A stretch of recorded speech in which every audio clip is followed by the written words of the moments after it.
नारद मुनि नारायण नारायण करते हुए तीनों लोक में भ्रमण करते हैं और भगवान तक दुनिया भर की सूचनाएं पहुंचाते हैं। लेकिन नारद मुनि कैसे भक्तों के संदेश भगवान तक पहुंचाने वाले संदेश वाहक बने, इसकी भी रोचक कथा है। भक्तों के संदेश को सीधे भगवान तक पहुंचाने का दायित्व नारद मुनि के पास है। श्रीमद् भगवद गीता में भगवान श्री कृष्ण ने कहा है, देवर्षियों में मैं नारद हूँ।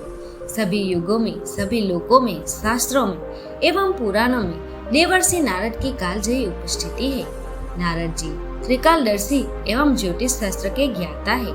नारद पुराण में ज्योतिष के तीनों स्कंद, सिद्धांत और संहिता का उल्लेख है। प्रत्येक प्राणी के अंतर्मन की चेतना है। नारद महर्षि नारद ब्रह्मा के मानस पुत्र है। प्रत्येक प्राणी के अंतर्मन का संदेश ईश्वर तक पहुंचाते हैं।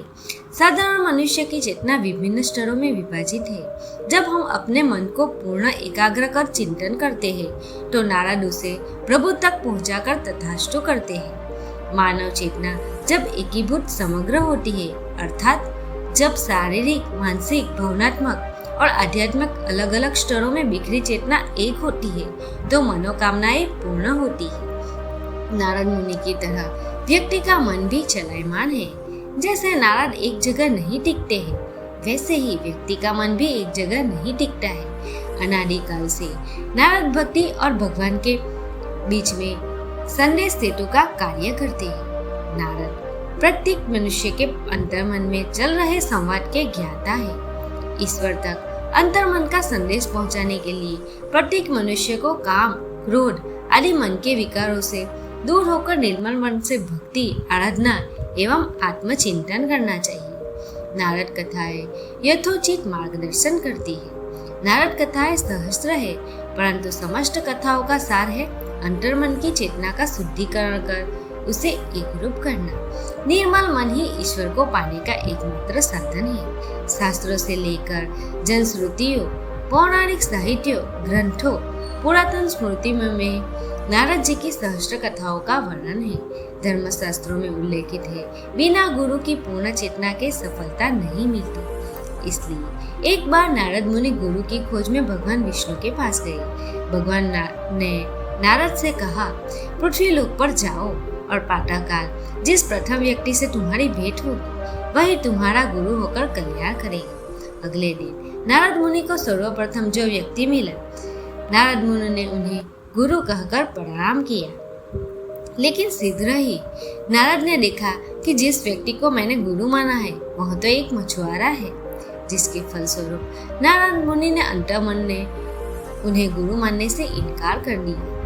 गुरु की अवहेलना करने के कारण भगवान विष्णु ने नारद को 84 लाख योनियों में भटकने का श्राप दिया। जब नारद ने भगवान से श्राप मुक्ति का उपाय पूछा तो उन्होंने कहा, इसका उपाय तुम्हें तुम्हारा गुरु ही बता सकता है।